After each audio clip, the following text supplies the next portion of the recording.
Atos dos Apóstolos, capítulo 17. E passando por Anfípolis e Apolônia, chegaram a Tessalônica, onde havia uma sinagoga de judeus. E Paulo, como tinha por costume, foi ter com eles e por 3 sábados disputou com eles sobre as Escrituras, expondo e demonstrando que convinha que o Cristo padecesse e ressuscitasse dos mortos. E este Jesus que vos anuncio, dizia ele, é o Cristo. E alguns deles creram e juntaram-se com Paulo e Silas, e também uma grande multidão de gregos religiosos e não poucas mulheres principais. Mas os judeus desobedientes, movidos de inveja, tomaram consigo alguns homens perversos dentre os vadios, e ajuntando o povo, alvoroçaram a cidade, e assaltando a casa de Jason, provocavam tirá-los para junto do povo. E não os achando, trouxeram Jason e alguns irmãos à presença dos magistrados da cidade, clamando: Estes que têm alvoroçado o mundo chegaram também aqui, os quais Jason recolheu. Todos estes procedem contra os decretos de César, dizendo que há outro rei, Jesus. E alvoroçaram a multidão e os principais da cidade, que ouviram estas coisas. Tendo, porém, recebido satisfação de Jason e dos demais, os soltaram.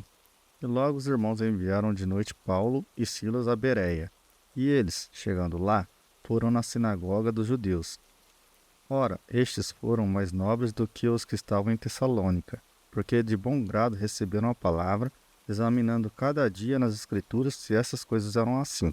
De sorte que creram muitos deles, e também mulheres gregas da classe nobre, e não poucos varões. Mas, logo que os judeus de Tessalônica souberam que a palavra de Deus também era anunciada por Paulo em Bereia, foram lá e excitaram as multidões. No mesmo instante, os irmãos mandaram a Paulo que fosse até o mar, mas Silas e Timóteo ficaram ali. E os que acompanhavam Paulo o levaram até Atenas, e recebendo ordem para que Silas e Timóteo fossem ter com ele, o mais depressa possível, partiram. E enquanto Paulo os esperava em Atenas, o seu espírito se comovia em si mesmo, vendo a cidade tão entregue à idolatria. De sorte que disputava na sinagoga com os judeus e religiosos, e todos os dias na praça com os que se apresentavam.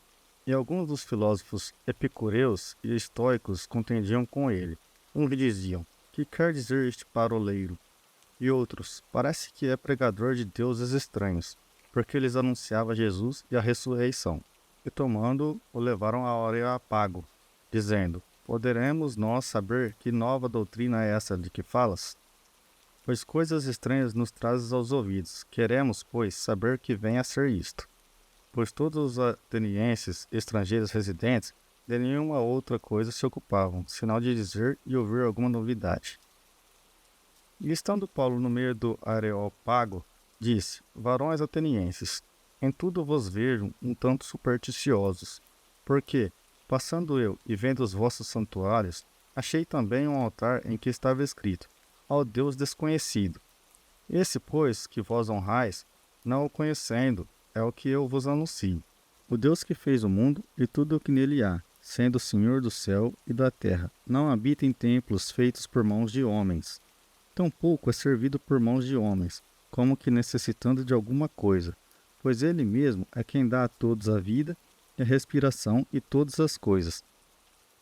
E de um só fez toda a geração dos homens, para habitar sobre toda a face da terra, determinando os tempos já dantes ordenados e os limites da sua habitação, para que buscassem ao Senhor, se porventura, tateando, o pudessem achar, ainda que não está longe de cada um de nós. Porque nele vivemos e nos movemos, e existimos, como também alguns dos vossos poetas disseram, pois somos também sua geração. Sendo nós, pois, geração de Deus, não havemos de cuidar que a divindade seja semelhante ao ouro, ou à prata, ou à pedra esculpida por artifício e imaginação dos homens.